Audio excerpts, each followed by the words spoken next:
Hi, in this video, I'd like to talk a bit about your vision because my last video was about dreaming big and setting and writing down your vision, your goals, and the sort of things you wanted to do. My name is Dr. Evelyn Tawia, and if you're new to my channel, please consider subscribing, sharing, giving me a thumbs up, and clicking on the notification button so that as I share more stuff, you get notified, so you can join me and you don't miss any of my videos. So today I want to talk a bit about your vision, clarifying your vision, and in what areas of your life you can set some goals. Now, I'm particularly excited about this one because I'm going to read a quote from my favorite book.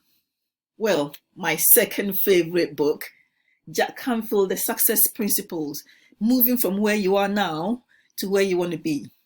So in this period, if you feel stuck, if you feel unfulfilled, not successful, you haven't achieved, you're looking yourself in the mirror and you're thinking, gosh, I should have been somewhere different from where I am. But look at me now, maybe in your 40s, maybe in your 50s, COVID, lockdown, downtime, we're not going anywhere. You probably haven't got a job, you've lost your job, the business is falling apart, the home life isn't great either.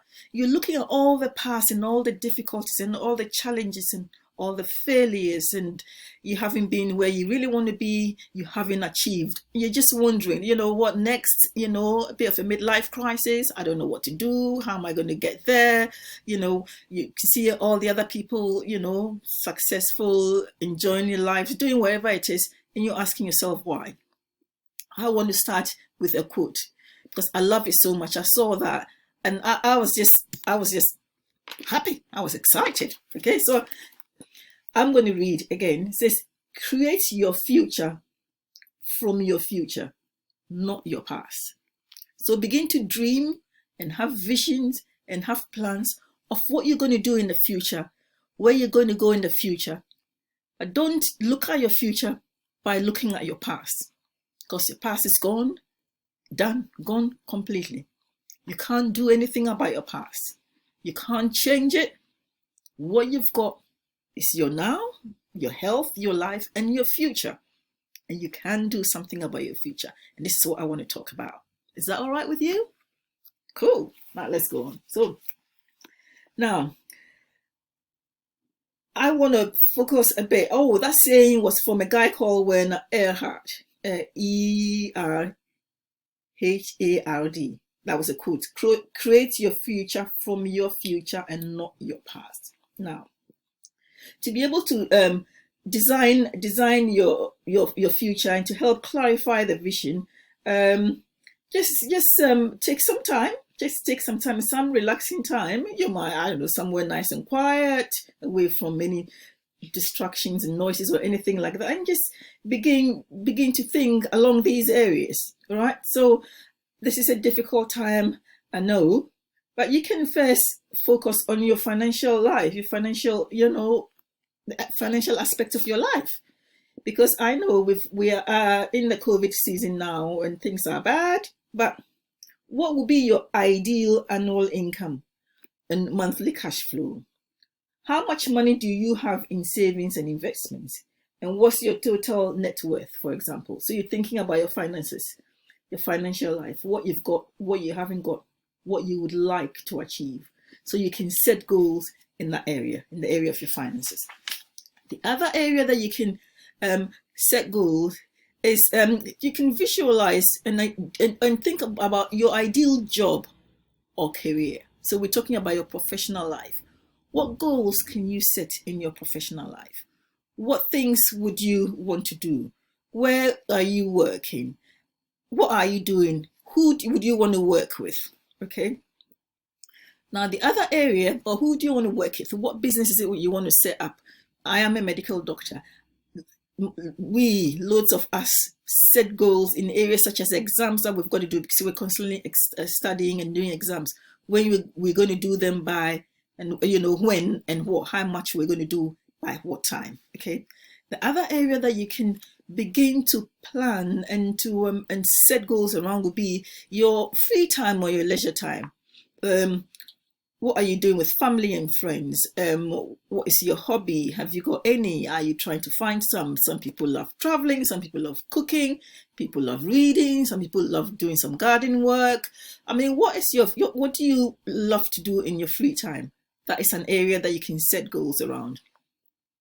Now, the next area that you can set goals around and you can have a look at, and I really love this one, it's about your health and fitness goals. Okay.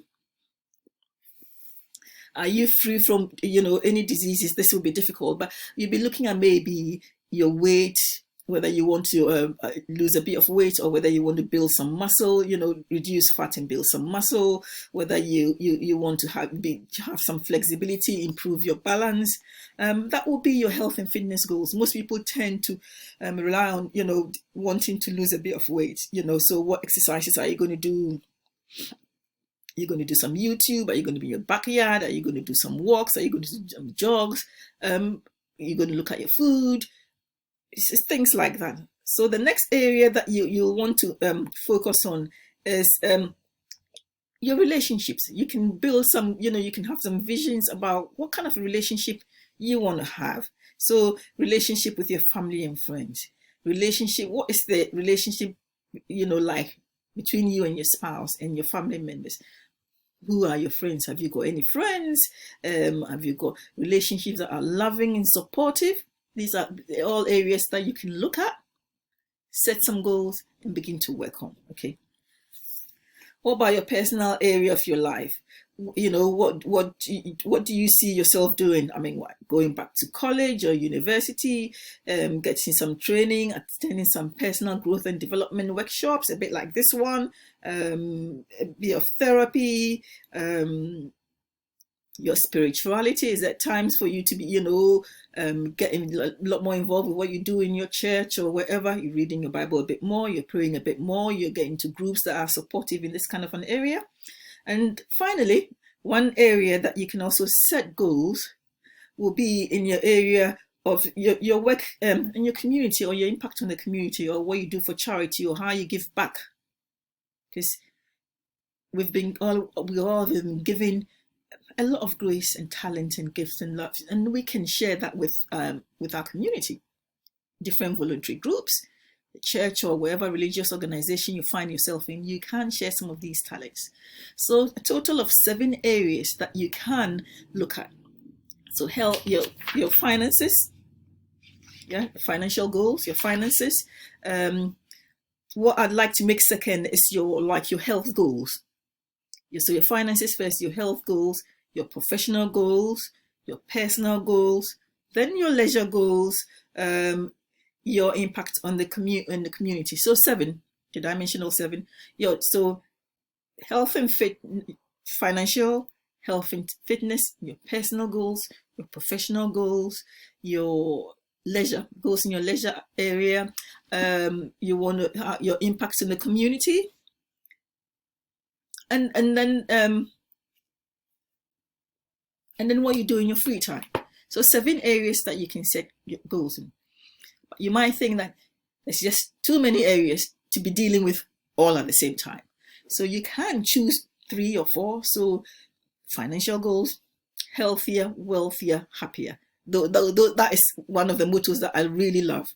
So health goals, financial goals, relationship goals. You can set some goals in these areas of your life and work on them gradually, slowly, gradually. What you want and by when. For example, there was a time back that I needed to get to college. There was quite a few things. So that was my, let's say you can put the professional in, because it was my personal goal, but it affected my professional life as well. So I had to put in some goals. I wanted to get to university by 2008. This was 2006 when I'd read this book, by 2008. And so I set the goal to be able to get back to medical school to become a doctor by 2008. And I broke it down. So I found time to find out what I needed to do to be able to get in. And this was time that I had invested in looking at the colleges, at the courses, what other training I needed. And I set time. So by this, like say, in the next 3 months, I'd contact all the colleges. In the next 6 months, I would have, done the applications. The next year, I will concentrate on doing the exams, and then in 18 months time I would apply, for example, and in 2 years I will be there. So it's about how much by when. Health and fitness goals, you want to reduce your weight. It's one of the easy areas. So you feel that the weight you are now, you want to go down a bit, and you need to maybe lose, let's say 10 pounds, for example. So you can tell yourself, because we want it, how much and by when. So you say that by June the 30th, 2020, I will be, so let's say you're 60 kilos and you want to lose 5 kilos. You want to lose 5 kilos, so you feel you can lose it. You can do that in a year. So you say to yourself, by April 20th, 2021, I'll be from my 60 kilos to 50 kilos. So we know, so if I come in by June 30th, 2021, I can weigh you and I'll see you at 50 kilos. So you've told me how much you want to lose and by when. Our dreams can be set to goals by writing them down. Yes, this is in summary. Our dreams, we can set them to goals by writing them down and deciding what we want by when, and then put some time scales to it. This is how successful people manage their lives. I think I'm finished for this video. If you like what I've said, subscribe, click the like button, share, and click on the notification button. It's your girl, Dr. Evelyn Tawia, speaking to you, the leadership and success coach. I shall speak to you in my next video. Bye-bye.